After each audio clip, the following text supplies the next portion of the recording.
کرنا کیا ہے کہ کیا پڑھنا ہے، مل کر پڑھ لیتے ہیں. اشہد ان لا الہ الا اللہ وان محمدا عبدہ ورسولہ، اور اس کے بعد درود شریف پڑھنا ہے. تو انشاءاللہ رحمت کے دروازے کھول دیے جائیں گے، اور رحمت کے دروازے کھل گئے تو پھر رحمت برسنا شروع ہو جائے گی، مشکلیں آسان ہونا شروع ہو جائیں گی. درد و الم کے سر پہ ہوں بادل درود پڑھ، درد و الم کے سر پہ ہوں بادل درود پڑھ، مل جائے گا سکون دل بے کل درود پڑھ، برسے گی رحمت شہ ابرار بالیقین، مٹ جائے گا گناہوں کا کاجل درود پڑھ، ان کی ہی بارگاہ منور میں صبح و شام، ان کی ہی بارگاہ منور میں صبح و شام، کونین میں ہیں سب سے جو افضل درود پڑھ. صلو علی الحبیب صلی اللہ تعالی علی محمد صلی اللہ علیہ وسلم. میرے پیارے اسلامی بھائیوں، آج آپ کو ایک ایسا واقعہ سنانا ہے جو عجیب و غریب بھی ہے، رحمت بھرا بھی ہے اور دلچسپ بھی بڑا ہے، اور اس میں پیغام بھی بڑا کمال کا ہے.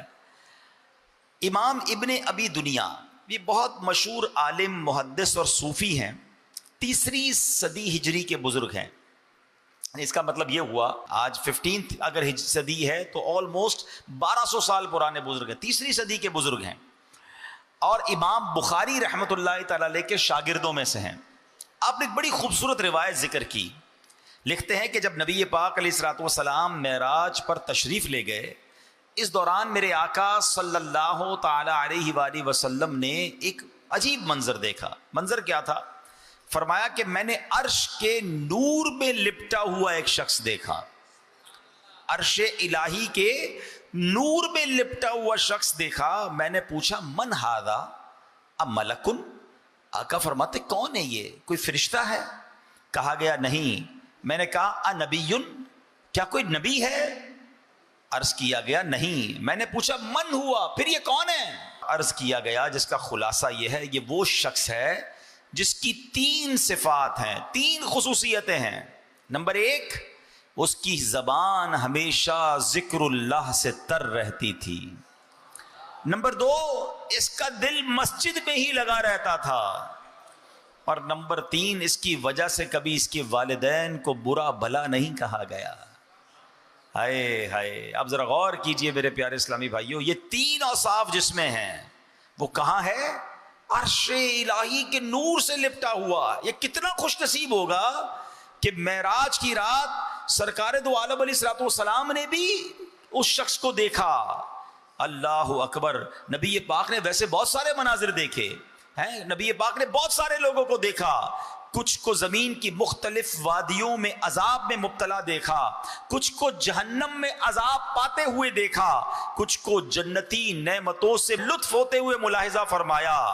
مگر قربان جائیے، یہ کیسا بلند رتبہ شخص ہے جس کی روح پاک کو آسمانوں سے اوپر، جنت سے اوپر عرش الہی کے نور میں لپٹا ہوا دیکھا. ہے نا مرتبہ؟ ہیں اللہ کے نبی دیکھ رہے ہیں اور عرش الہی کے نور سے لپٹا ہوا دیکھ رہے ہیں. اب سنو، مرنے کے بعد روحیں کہاں رہتی ہیں؟ مختلف سٹیجز ہیں، مختلف مقامات ہیں. بڑی دلچسپ معلومات ہے. بہار شریعت یہ کتاب لکھی مفتی امجد علی اعظمی صاحب نے. اگر آپ نے نہیں پڑھی تو یہ کتاب ضرور پڑھیں. خاص طور پر اس کا جو پہلا چیپٹر ہے، پہلا حصہ ہے، بڑا امیزنگ ہے، جس میں ایمانیات کے بارے میں، قیامت کے بارے میں اور بہت اہم معلومات ہے. بہار شریعت میں ہے مرنے کے بعد مسلمان کی روح حسب مرتبہ مختلف مقاموں میں رہتی ہے. دنیا میں بھی ہوتا ہے نا، غریب آدمی کا علاقہ الگ ہوتا ہے، مڈل کلاس کا الگ ہوتا ہے، اپر لیول کا الگ ہوتا ہے، اور اپر لیول کا بہت اپر ہوتا ہے. روحوں کا کیا اسٹیج ہے؟ سنو، آدمی کا جیسا رتبہ ہوتا ہے اسی کے مطابق روح کی بلندی اور اس کو عروج ملتا ہے. بعض کی روحیں قبر میں ہی رہتی ہیں، بعض کی زمزم شریف کے کنویں میں رہتی ہیں، بعض کی زمین و آسمان کے درمیان رہتی ہیں، بعض کی پہلے، دوسرے، تیسرے، چوتھے یا 5ویں یا 6 یا 7ویں آسمان میں رہتی ہیں، اور بعض آسمانوں سے بھی بلند ہوتی ہیں، اور بعض کی روحیں عرش کے نیچے کندیلوں میں رہتی ہیں. اور بعض لوگوں کی روحیں اعلیٰ علیین میں رہتی ہیں، یعنی جیسا انسان کا مرتبہ ایسی اس کی روح کو مقام ملتا ہے. اور سب سے اونچے مرتبے والا کون، سب سے ٹاپ کیٹیگری والا کون ہے کہ اس کی روح عرش الہی کے نیچے رہتی ہے.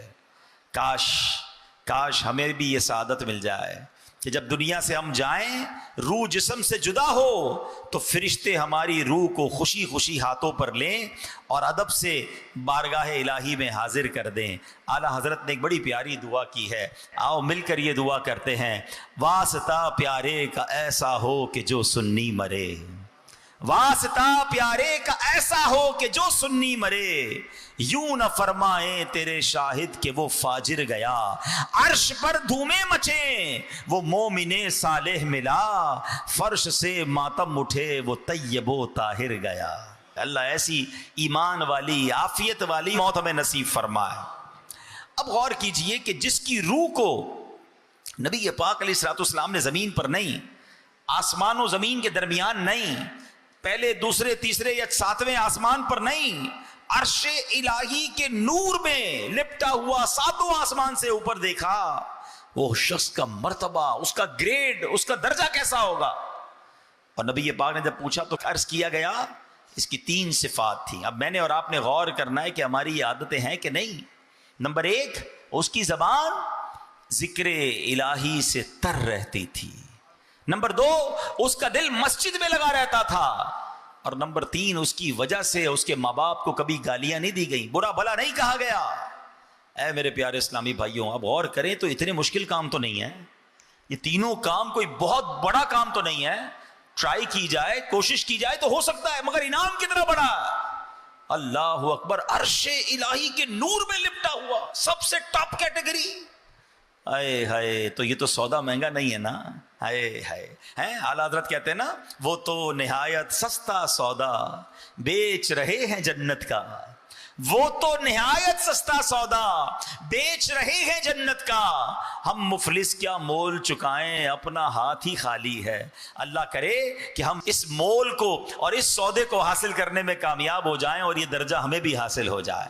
اب ذرا تینوں چیزوں پر غور کرتے ہیں. کثرت سے ذکر کے فضائل، ہائے ہائے، یہ اتنا آسان کام، اتنا ایزی کام ہے کہ بیٹھے بیٹھے بندہ ذکر کرتا رہے اور رحمت الہی کی پھوار برسنا شروع ہو جاتی ہے. اللہ قرآن میں ارشاد فرماتا ہے، یا ایھا الذین آمنوا اذکروا اللہ ذکرا کثیرا. آسان ترجمہ قرآن کنز العرفان ہے، ایمان والو اللہ کو بہت زیادہ یاد کرو. یعنی اللہ پاک کا ذکر کثرت سے کرنا یہ قرآنی حکم ہے. کتنی کثرت سے ذکر کرنا ہے؟ نبی پاک علیہ الصلوۃ والسلام کی حدیث سنیے. نبی پاک فرماتے ہیں اللہ پاک کا ذکر اتنی کثرت سے کرو کہ لوگ تمہیں دیوانہ کہنے لگے. اللہ کرے کہ یہ ذکر کی چاشنی نصیب ہو جائے. ایک مرتبہ نبی پاک علیہ الصلوۃ والسلام کی خدمت میں ایک صحابی حاضر ہوئے، کہتے ان شرائع الاسلام قد کثرت علی. یا رسول اللہ، بے شک اسلام کے احکام مجھ پر زیادہ ہو گئے ہیں، کوئی ایسا عمل ارشاد فرمائے جسے مضبوطی سے تھام لوں. نبی پاک علیہ الصلوۃ والسلام نے کیا فرمایا؟ لا یزال لسانک رطبا من ذکر اللہ عز وجل، یعنی تمہاری زبان ہمیشہ اللہ پاک کے ذکر سے تر رہے. مفسر قرآن مفتی احمد یار خان نعیمی اس حدیث پاک کی شرح میں لکھتے ہیں کہ غالباً جو سائل تھا وہ بہت ساری نفلی عبادتیں کی وجہ سے پریشان ہو گیا کہ اتنی ساری نفلی عبادتیں کیسے کر پاؤں گا، بہت ساری ہیں حضور نفلی عبادتیں. تو نبی پاک ایک ایسی عبادت بتا دیں کہ میں جس کو مضبوطی سے تھام لوں. تو نبی پاک نے جواب دیا کہ سبحان اللہ، ذکر الہی تمہاری زبان پر جاری رہے.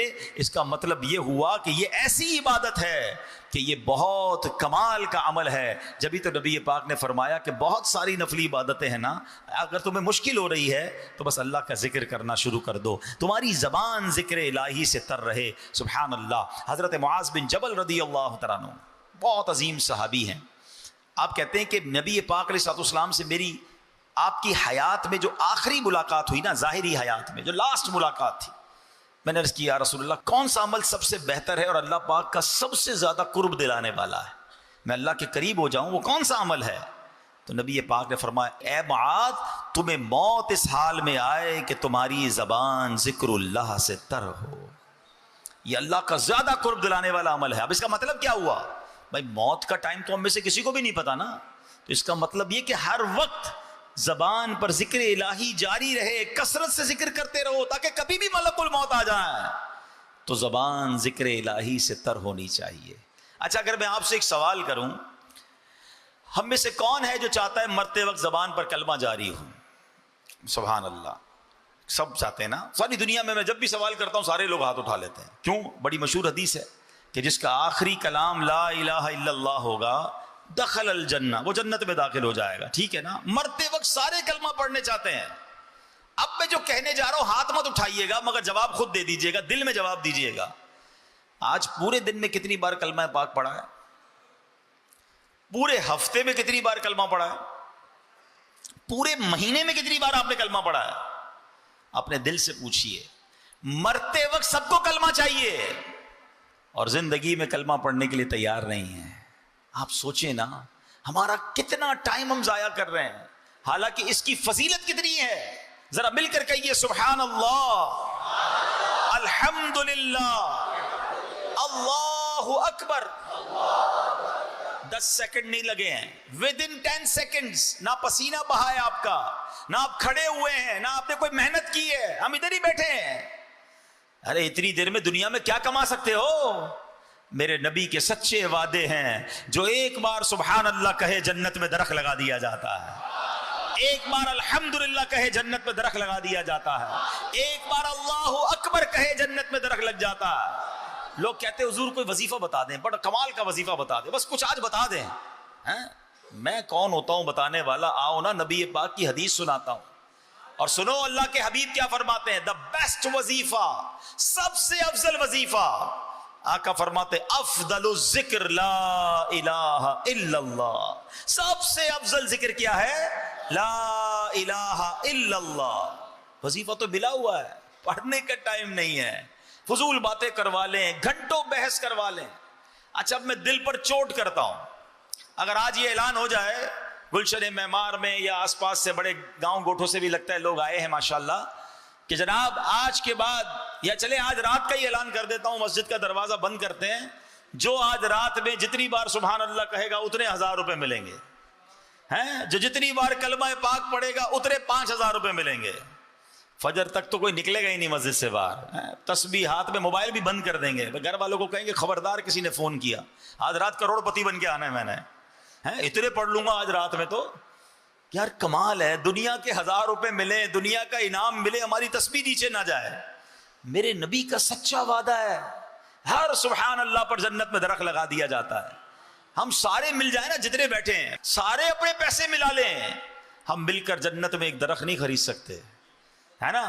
اور ایک سبحان اللہ پر جنت میں درخت مل رہا ہے. اور بزرگوں نے بڑی پیاری بات لکھی, جس کے درخت لگے ہوئے ہوں گے, جس کے باغ لگے ہوئے ہوں گے, اس کو پھل کھانے کے لیے جانے بھی تو دیا جائے گا نا. میری پراپرٹی جنت میں ہوگی تو انشاءاللہ مجھے داخلہ بھی مل جائے گا. تو ذکر الہی دوسرے لفظوں میں جنت میں جانے کا ٹکٹ ہے. تو نیت کریں انشاءاللہ کہ فضول باتوں سے بچ کر ذکر الہی کرتے رہیں گے. ہائے ہاں پیر مہر علی شاہ صاحب کی بات سنو, کتھے مہر علی کتھے تیری سنا. سنو مہر علی صاحب کیا کہتے ہیں, یہ بڑوں کی بڑی باتیں سنو. ہاں تاجدار گولڈا کہتے ہیں کہ جانور جو ہے نا شرعی احکام کا پابند نہیں ہے, اس کے باوجود حکم ہے کہ حلال جانور کے گلے پر چھری پھیرتے وقت اگر اللہ کا نام نہ لیا جائے تو وہ جانور حرام ہو جاتا ہے. فرماتے غور کرو, جو شریعت کا پابند نہیں ہے اس کا دم ذکر اللہ کے بغیر نکل جائے تو وہ حرام ہو جاتا ہے. ہماری تو ہر سانس شریعت کی پابند ہے, اگر یہ سانس ذکر اللہ کے بغیر چلی جائے تو یہ سانس کتنی بے فائدہ ہوگی. ہے نا گہری بات, دل پر چوٹ کرنے والی بات ہے کہ جانور شریعت کا پابند نہیں, لیکن اگر اس کا دم نکلتے وقت اس پر ذکر الہی نہ کیا جائے تو وہ حرام ہو جاتا ہے. حلال جانور حرام ہو جاتا ہے, نہیں کھا سکتے آپ اسے, استعمال نہیں کرتے. تو ہم تو شریعت کے پابند ہیں, ہماری کتنی سانسیں ذکر الہی کے بغیر ضائع ہوتی ہیں. پتہ ہے ہم روزانہ کتنی سانسیں لیتے ہیں؟ ایک کیلکولیشن کے مطابق اب 17,000 سے لے کر 30,000 مرتبہ سانس لیتے ہیں ایک دن میں. اب غور کریں, پہلے تو یہ سوچو یار یہ سانس کتنی بڑی نعمت ہے. کبھی سانس روکی ہے؟ کبھی طبیعت خراب ہو، جس کو دما کا مرض ہے نا، کبھی اس کو دیکھنا، آئے ہائے اللہ میرے تمام دما کے مریض اسلامی بھائیوں بہنوں کو شفا عطا فرما۔ سردیوں میں ان کو بڑی تکلیف ہوتی ہے، اور جس کی سانس اٹک جائے نا، کووڈ کے زمانے میں آپ نے دیکھا ہوگا، آکسیجن لگا رہے ہیں، سانس نہیں آ رہی ہے، دم گھٹ جائے، کبھی چوک لگ جاتا ہے، کبھی دیکھا ہوگا آپ نے کچھ کھاتے پیتے میں، کئی کھانے میں کوئی ایسی بے احتیاطی ہو جائے یا باتیں کرتے کرتے کھانا کھائیں تو کہتے ہیں نا سانس کی نالی میں لقمہ چلا گیا یا کوئی دانا چلا گیا، جان نکل جاتی ہے تھوڑی دیر کے لیے، لوگ پیچھے سے مار رہے ہوتے ہیں، سانس آ جائے کسی طرح، یعنی اس وقت احساس ہوتا ہے کہ ایک سانس کتنی قیمتی ہے۔ روزانہ 17,000 بار بغیر اللہ کا شکر ادا کیے، ہم کون شکر ادا کرتا ہے؟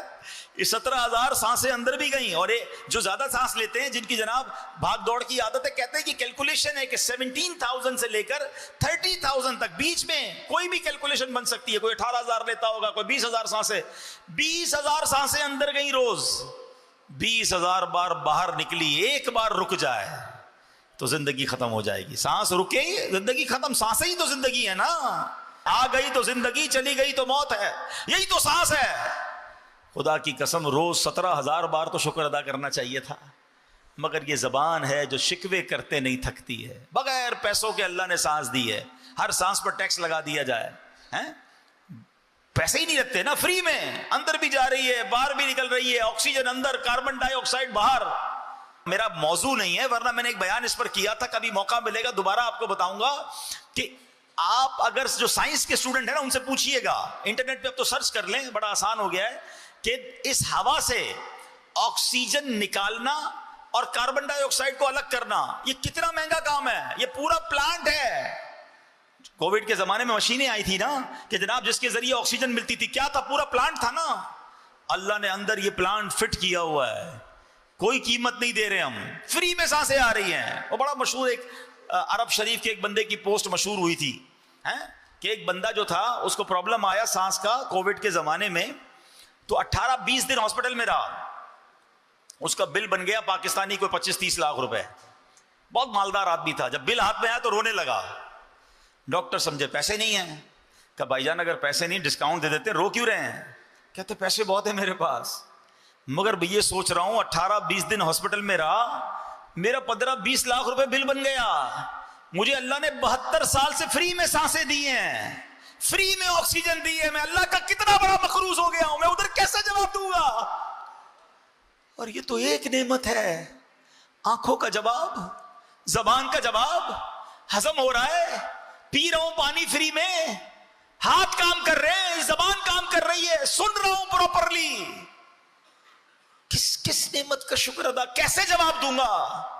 اور پھر کہتے مجھے اللہ نے دیا نہیں کچھ، پھر کہتے میں پیچھے رہ گیا، پھر شکوے شکایت نہ کرو، ایسا کم از کم ذکر تو کر لو یار، اس مالک کو یاد تو کر لو، اس اپنی زبان کو تو اس کے ذکر سے تر کر لو، اس کا بھی ٹائم نہیں۔ کاش پیر میر علی شاہ صاحب والی بات سمجھ آ جائے کہ جانور جو شریعت کا مکلف نہیں، اس پر اللہ کا نام نہ لو ذبح کرتے وقت تو وہ حرام ہو جاتا ہے، ارے تمہارا دم بغیر ذکر کے نکل گیا تو کیا کرو گے؟ ایسی تو زندگی گزارے نا کہ اللہ کرے مرتے وقت زبان پر کلمہ جاری ہو جائے۔ جس کی زبان پر کلمہ آتا ہی نہیں وہ مرتے وقت کیسے پڑھے گا؟ جو پورے دن میں اللہ کو یاد نہیں کرتا وہ مرتے وقت کیسے کلمہ پڑھے گا، کیسے ذکر الہی کرے گا؟ سوچو نا، آپ نے دیکھا ہوگا۔ چلے میں ایک اور آپ کو مثال کے ذریعے سمجھاتا ہوں۔ ماشاءاللہ جن کی زبان پر ذکر و درود جاری ہوتا ہے نا، جب ان کو کوئی ڈیفیکلٹ ٹائم آتا ہے نا، کوئی مشکل وقت آتا ہے، گاڑی کا ایکسیڈنٹ ہوتے ہوتے بچ جاتا ہے، کوئی دھکا لگتا ہے، کوئی ٹینشن آتی ہے، فوراً زبان سے کیا نکلتا ہے؟ یا اللہ، یا رسول اللہ، لا الہ الا اللہ۔ کیوں؟ عادت ہے۔ اور جن کی گالیوں کی عادت ہے، جن کی معاذ اللہ بری باتیں کرنے کی عادت ہے، ہم نے دیکھا ہے ان کی گاڑی سٹاپ ہوتی ہے، جھٹکا لگتا ہے، فوراً زبان سے گالی نکلتی ہے۔ کیوں؟ کیونکہ جو اندر ہوتا ہے نا تو وہ باہر نکلتا ہے۔ یاد رکھیے گا، مرتے وقت ہمیں ایک جھٹکا لگے گا، ایک موت کا جھٹکا ہوگا، اور جو اندر ہوگا اگر وہ باہر آ گیا تو پھر کیا ہوگا؟ اندر ایسا بھر لو، اپنے دل کو ایسا صاف کر لو، ذکر الہی کے ایسے عادی بن جاؤ کہ جب موت کا جھٹکا لگے تو میری زبان سے کلمہ پاک نکل جائے۔ تمنا کیا ہے؟ میں سو جاؤں یا مصطفیٰ کہتے کہتے، کھلے آنکھ صلی اللہ کہتے کہتے. اچھی عادتیں پتہ کیسے کام آتی ہیں. پچھلے دنوں میں ایک بات پڑھ رہا تھا, کیا کمال کی بات تھی, ایمان تازہ ہو گیا. سنت طریقہ کیا ہے؟ سیدھے ہاتھ سے دو, سیدھے ہاتھ سے لو, ٹھیک ہے نا. آج نہیں ہے لوگوں کو اس سنت کی فکر ہی کوئی نہیں ہے. الٹے ہاتھ سے دے رہے ہیں, الٹے ہاتھ سے لے رہے ہیں, الٹے ہاتھ سے کھا رہے ہیں, الٹے ہاتھ سے پی رہے ہیں. nobody care about. ہم نے پیر و مرشد سے سیکھا, امیر اہل سنت سے, کہ آپ عادت کیسے بناتے ہیں. آپ اپنی اور اپنے بچوں کی عادت پتہ کیسے بنا سکتے ہیں؟ آپ سیدھے ہاتھ سے کوئی چیز دیں اور اگلے سامنے والے نے الٹا ہاتھ آگے بڑھائے نا, آپ واپس لے لیں کہ نہیں پہلے سیدھا ہاتھ. اب وہ سیدھا ہاتھ بڑھائے تو دے دیں اس کو یاد رہ جائے گا نا کہ یار سیدھے ہاتھ سے لینا ہے. کمال کی بات سنو گے, ایمان تازہ ہو جائے گا. بزرگ کہتے ہیں سیدھے ہاتھ سے ہر چیز دینے اور لینے کی عادت بناؤ. جب قیامت کے دن تمہیں نامہ اعمال دیا جائے گا, تمہارا سیدھا ہاتھ ہی آگے بڑھ جائے گا, اور جس کو سیدھے ہاتھ میں نامہ اعمال مل گیا اس کی مغفرت کر دی جائے گی. چاہیے نا سیدھے ہاتھ میں نامہ اعمال, تو دنیا میں سیدھا ہاتھ استعمال کرو نا اچھی چیزوں کے لیے. ادھر فکر ہی کوئی نہیں ہے. ایک اور کمال کی بات, اٹھنے کی جو دعا ہے کیا ہے؟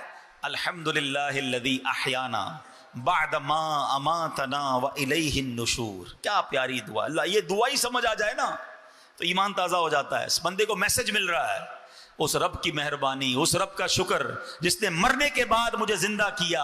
احیانا بعد ما اماتنا. اب یہاں ایک اور بھی بات ہے جناب, میں مر کے تو زندہ نہیں ہوا, میں تو سو کے کھڑا ہوا ہوں. یہی تو میسج ہے, تم روز موت کے قریب جا کر واپس آ رہے ہو. جب سوتے ہیں تو کیا ہوتا ہے؟ کچھ نظر آتا ہے؟ کون آیا, کون گیا, کیا ہوا, کچھ پتہ نہیں, ایسے بے سدھ ہو کے سوتے ہیں. یہی تو موت آئے گی تو بندہ سوچے سوتے وقت کہ ایک دن ایسا سوؤں گا کہ پھر اٹھوں گا نہیں. ہر روز صبح اٹھ کے اللہ کا شکر ادا کرے کہ اللہ ایک اور چانس دے دیا, ایک اور دن دے دیا, ایک اور دن دے دیا توبہ کے لیے. الحمدللہ الذی احیانا بعد ما اماتنا والیہ النشور. اس رب کی مہربانی, شکر, تعریف اس رب کی جس نے مجھے مرنے کے بعد پھر زندہ کیا. والیہ النشور, اسی کی طرف لوٹ کر جانا ہے. علماء کہتے ہیں جو اس دعا کا عادی ہوگا نا, جب قیامت کے دن قبر میں اس کی آنکھ کھلے گی, وہ اٹھے گا, پھر اس کی زبان پر یہ دعا جاری ہو جائے گی. اور جو صبح قیامت یہ دعا پڑھتا ہوا اٹھے گا, بن گیا نا اس کا کام, اللہ کا نام لیتے ہوئے اٹھے گا نا. تو یہ ہے اچھی عادتوں کے فائدے. نہ ذکر کرتے ہیں, نہ کلمہ پڑھتے ہیں, نہ درود پڑھتے ہیں, بری باتیں. اور پھر کہتے ہیں مشکل دور نہیں ہو رہی, ٹینشن دور نہیں ہو رہی, مرتے وقت کیسے کلمہ نصیب ہوگا. اللہ کرے کہ آج یہ بات میں بھی طے کر لوں اور آپ بھی طے کر لیں کہ اب انشاءاللہ فضول باتوں سے بچ کر اللہ کے ذکر سے اپنی زبان کو تر رکھیں گے انشاءاللہ. اللہ اکبر. اب ذکر اللہ کی عادت کیسے بنائیں؟ ہاں یہ ذرا آپ زبردست بات کر لیتے ہیں. حضرت موسیٰ علیہ الصلوۃ والسلام نے اللہ کی بارگاہ میں عرض کی, یا اللہ مجھے کوئی ایسی عبادت بتا, میں کوئی ایسی عبادت کرنا چاہتا ہوں جس میں مجھے مشقت اٹھانی پڑے, میرے لیے بھاری ہو. اللہ والوں کی باتیں ہیں, کیا کمال کے لوگ ہوتے تھے. ہم کہتے ہیں یار مولوی صاحب کو ایسا طریقہ بتاؤ محنت نہ کرنی پڑے. حضرت موسیٰ اللہ سے کہہ رہے ہیں یا اللہ کوئی ایسی عبادت بتا جس میں مجھے مشقت اٹھانی پڑے. اب دیکھیں رب کی طرف سے ارشاد کیا ہوا ہے, موسیٰ بلند آواز سے میرا ذکر کیا کرو. حضرت موسیٰ کو کیا تکلیف ہونی تھی, آپ نے اللہ کا ذکر کرنا شروع کیا. جتنا ذکر کرتے گئے اتنا مزہ آتا گیا, اتنا لطف آتا گیا, آپ اور ذکر کرتے گئے اور ذکر کرتے گئے. اللہ سے عرض کی, یا اللہ میں نے تو تجھ سے عرض کیا تھا مجھے کوئی ایسی عبادت بتا جس میں مجھے تکلیف ہو, مشقت ہو, ڈیفیکلٹی ہو. میں تو ذکر کیے جا رہا ہوں, مزے کو مزہ آ رہا ہے. ارشاد ہوا, اے موسیٰ یہ تو آپ پر میری مہربانی ہے کہ آپ کو میرے ذکر میں لذت آتی ہے, ورنہ فرعون کو دیکھیے, اس نے اپنا تاج و تخت, قوت و سلطنت سب برباد کر لیا, دریا میں غرق ہو جانا منظور کر لیا, مگر ایک مرتبہ بھی میرا نام اپنی زبان پر لانا گوارا نہ کیا. اس کا مطلب پتہ ہے کیا ہوا, کہ خوش نصیب وہ ہے جسے ذکر کی توفیق ملتی ہے, جسے ذکر میں لطف آتا ہے, جسے ذکر کرنے کا جی چاہتا ہے. ورنہ آج کے دور میں تسبیح بڑی بھاری لگتی ہے, اٹھتی نہیں ہے تسبیح, فوراً جیب میں رکھ لیتا ہے انسان. موبائل چھوڑنے کا جی نہیں چاہتا, موبائل ذکر کرنا ہے تو موبائل چھوڑنا پڑے گا نا. نہیں میں تھوڑا اور موبائل میں لگ جاؤں, تھوڑا اور ٹی وی, تھوڑا اور معاذ اللہ فلمیں ڈرامے, دوستوں کی گپ شپ چھوڑنے کا جی نہیں چاہتا. ایک تو منہ میں پان گٹکا نہ جانے کیا کیا آپ رکھتے ہیں کہ جناب وہ نکالیں گے تو ذکر کرو گے نا. امیر اہل سنت بڑی پیاری بات فرماتے ہیں, آپ فرماتے ہیں پان اینٹی درود ہے, اس لیے میں پان نہیں کھاتا، کیونکہ منہ میں جتنی دیر پان ہوگا اتنی دیر درود نہیں پڑھ سکوں گا۔ اپنے آپ کو بیزی ایسا کر لیا ہم نے کہ اب ذکر و درود پڑھنا مشکل ہو گیا ہے۔ تو نہ کریں میرے پیارے اسلامی بھائیوں، اپنے آپ کو ان فضولیات سے بچائیں، اور سبحان اللہ، جس کو ذکر میں مزہ آ رہا ہے وہ اللہ کا شکر ادا کرے۔ ذرا کہو تو صحیح سبحان اللہ، الحمدللہ، اللہ اکبر، لا الہ الا اللہ، محمد الرسول اللہ، سبحان اللہ وبحمدہ، سبحان اللہ العظیم۔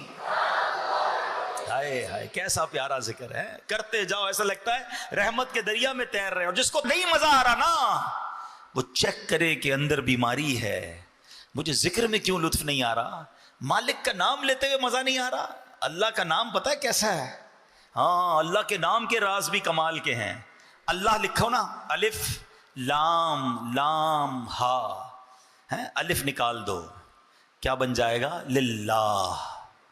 لام نکال دو، لہو، پھر اللہ کی طرف اشارہ ہے۔ ایک اور لام بھی نکال دو، ہو، پھر بھی اسی کی طرف اشارہ ہے۔ اور لفظ اللہ کا ہر لفظ اللہ کی طرف ہمیں توجہ دلاتا ہے۔ کاش یہ لفظ دل پر نقش ہو جائے اور اپنے رب کے ذکر کا لطف اٹھانا ہم شروع کر دیں۔ اب علماء نے بڑی پیاری بات لکھی، ایک بڑا پیارا جدول بھی بیان کیا۔ اگر آپ کا ذہن بن رہا ہے نا کہ یار میرا اکثر وقت ذکر الہی میں رہے، آپ کہیں یار اس کاروبار کیسے ہوگا، دنیا کے کام کیسے ہوں گے، دیکھو کیسے پاسبل ہے۔ اب ذرا غور سے سنتے جائیے گا۔ اب اصل بات ہے ذہن بننے کی۔ امیر اہل سنت کو ایک بار دیکھا گیا، آپ امامہ باندھ رہے تھے اور ہونٹ ہل رہے تھے، تو کسی نے پوچھا آپ کیا پڑھ رہے ہیں؟ فرمایا میں اللہ اللہ اللہ پڑھ رہا ہوں تاکہ امامہ باندھتا رہوں تو اس وقت بھی میرے زبان ذکر الہی سے فارغ نہ رہے۔ صرف ذہن بننے کی دیر ہے نا۔ آپ کے پاس دن میں ایسا بہت سارا ٹائم ہوتا ہے جس میں آپ کی زبان فارغ ہوتی ہے۔ آپ موٹر سائیکل چلا رہے ہیں، آپ گاڑی چلا رہے ہیں، آپ بس میں جا رہے ہیں، آپ پیدل چل رہے ہیں، زبان کا کیا کام ہے؟ صرف ذہن بننے کی دیر ہے کہ یار اس وقت بھی تو میں اللہ اللہ کر سکتا ہوں، لا الہ الا اللہ، ایک تسبیح کلمہ پاک بھی پڑھ لوں، ایک تسبیح سبحان اللہ کی پڑھ لوں، دو تسبیح درود پاک کی پڑھ لوں، لا حول شریف پڑھ لوں۔ آپ کو مزہ آ جائے گا نا جس دن ذکر کا، اور اس کی فضیلتیں یاد ہو جائیں گی کہ یار یہ پڑھنے پر یہ نیکی، یہ پڑھنے پر یہ نیکی، سبحان اللہ۔ یہ ذہن بننے کی دیر ہے، پھر آپ دیکھو ٹائم نکالو اور ٹائم نکلتا ہی چلا جائے گا۔ لیکن نہیں، ہمیں تو فضول وقت میں بھی لوگوں کو ہیڈ فون لگا کر معاذ اللہ گانے سننے ہیں، میوزک سننی ہے۔ اپنے ٹریول ٹائم کو تو درود ٹائم بناؤ، ذکر ٹائم بناؤ۔ اب سنو، علماء نے لکھا کہ اگر پورے ٹائم کو ذکر الہی میں کثرت سے گزارنا ہے نا تو دن میں 5 نمازیں فرض ہیں۔ نماز بھی ذکر اللہ ہے، پانچوں نمازیں اول آخر کوشش کریں کہ سنتوں اور نوافل کے ساتھ پڑھیں۔ اس میں انشاءاللہ 1.5-2 گھنٹے، ٹوٹل 2 گھنٹے انشاءاللہ آپ کے پورے دن میں ذکر الہی میں گزر جائیں گے۔ پھر پانچوں نمازوں میں 3 نمازیں وہ ہیں کہ جن میں وقفہ کافی زیادہ ہے، عشاء سے فجر اور فجر سے ظہر۔ تو کوشش کریں کہ عشاء سے فجر کے درمیان بھی بیچ میں ٹائم نکال کر تھوڑے سے نوافل پڑھ لیں، اللہ توفیق دے تو تہجد پڑھ لیں، اس میں کچھ سورہ ملک کی تلاوت کر لیں، کچھ صلاۃ التوبہ پڑھ لیں، تو رات میں مزید کچھ عبادت ہو گئی۔ اچھا، اب اس کے بعد فجر سے ظہر بہت بڑا ٹائم ہے، اللہ توفیق دے تو اشراق چاش کے نوافل پڑھ لیا کریں، تو انشاءاللہ یہ وقت بھی آپ کا ہو جائے گا۔ اب نمازوں کے بعد، ہر نماز کے بعد تسبیح فاطمہ پڑھیں، 33 بار سبحان اللہ، 33 بار الحمدللہ، 34 بار اللہ اکبر، ایک تسبیح کلمہ پاک کی پڑھ لیں، اللہ توفیق دے تو 100 بار درود پاک پڑھ لیں، تو یہ بھی آیت الکرسی پڑھ لیں۔ تو اب کیا ہوا، یہ ذکر و اذکار بھی آپ کی لائف میں، روٹین میں شامل ہو جائیں گے، سبحان اللہ۔ تو اس سے کیا ہوگا کہ آپ کے دن کا جو اکثر وقت ہے وہ ذکر الہی میں گزر رہا ہے، یا اللہ کی یاد میں گزر رہا ہے۔ خاص طور پہ جو فجر اور عصر کا وقت ہے نا، یہ بڑا خاص وقت ہے۔ اللہ قرآن میں فرماتا ہے وَسَبِّحْ بِحَمْدِ رَبِّكَ قَبْلَ طُلُوعِ الشَّمْسِ وَقَبْلَ غُرُوبِهَا، اور سورج کے طلوع ہونے سے پہلے اور غروب ہونے سے پہلے اپنے رب کی حمد کے ساتھ اس کی پاکی بیان کرتے رہو۔ تو اب سبحان اللہ، ہمیں کرنا کیا چاہیے کہ ان 2 وقتوں میں خصوصیت کے ساتھ ذکر و اذکار مقرر کر لیے جائیں، فجر کے بعد اور عصر کے بعد۔ تلاوت قرآن کی کچھ عادت کر لیں، امیر اہل سنت نے شجرہ شریف کے اوراد دیے ہیں عصر کے بعد پڑھنے کے، فجر کے بعد پڑھنے کے، وہ پڑھ لیں۔ اللہ بہت توفیق دے تو مغرب کے بعد اوابین پڑھ لیں، تو انشاءاللہ عز و جل اب جب آپ کیلکولیٹ کریں گے تو انشاءاللہ ہر تھوڑی دیر بعد آپ کو کوئی نہ کوئی عبادت، کوئی نہ کوئی ذکر، کوئی نہ کوئی اللہ کی یاد آپ کے روٹین میں شامل ہو جائے گی۔ اللہ اکبر۔ اب کبھی بھی موت آ جائے، اب کسی وقت بھی ملک الموت آئیں گے، یا تو آپ نماز پڑھ کے آ رہے ہوں گے، یا نماز پڑھنے جا رہے ہوں گے، یا تلاوت کر رہے ہوں گے، یا ذکر کر رہے ہوں گے، یا درود پڑھ رہے ہوں گے، یا اگلی نماز کا انتظار کر رہے ہوں گے، انشاءاللہ اللہ نے چاہا تو نبی پاک نے فرمایا نا حضرت معاذ بن جبل سے، اے معاذ اللہ کا قرب حاصل کرنے کا طریقہ، حدیث کا مضمون کیا ہے کہ جس وقت تمہارا آخری وقت آئے تمہاری زبان ذکر الہی سے تر ہو جائے۔ اللہ ایسی زندگی مجھے بھی عطا فرما دے اور آپ کو بھی نصیب فرمائے۔ اچھا میں اس میں ایک مزے کی بات کہہ دیتا ہوں، یہ میں آپ کو بڑی تجربے کی بات بتا رہا ہوں۔ آپ ابھی شروع کریں گے نا، جس کی عادت نہیں ہے، جس کی عادت ہے وہ میری بات سمجھ آ جائے گا اس کو، جس کی عادت نہیں ہے اس کو شروع میں مشکل ہوگی، اس کو مزہ نہیں آئے گا، اس کو لگے گا یار بوریت ہو رہی ہے۔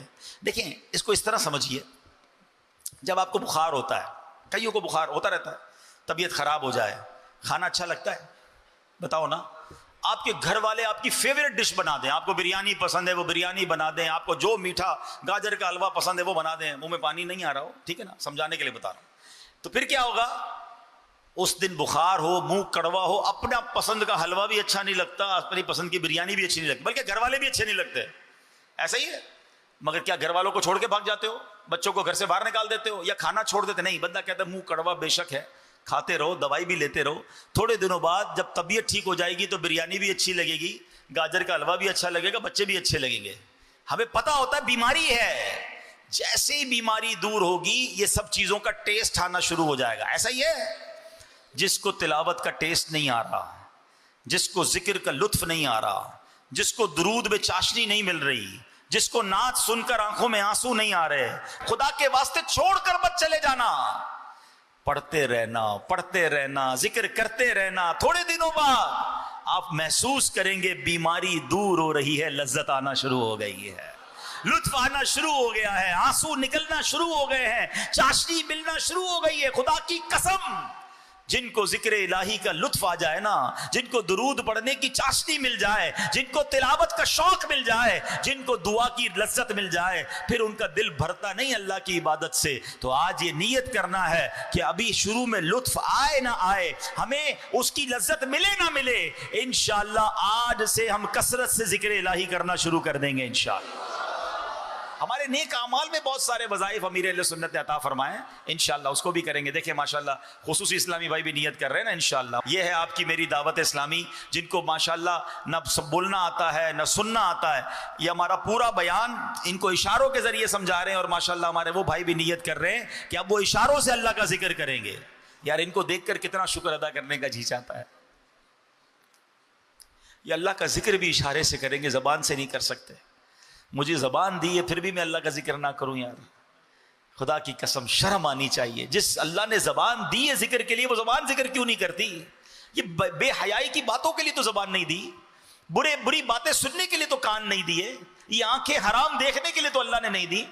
وہ پنجابی شاعر کہتے ہیں نا، دل یاد لئی بنایا ہے تعریف لئی زبان، بنایا ہے تعریف لئی زبان، اکھیاں بنائیاں سونے دے دیدار واسطے، اکھیاں بنائیاں۔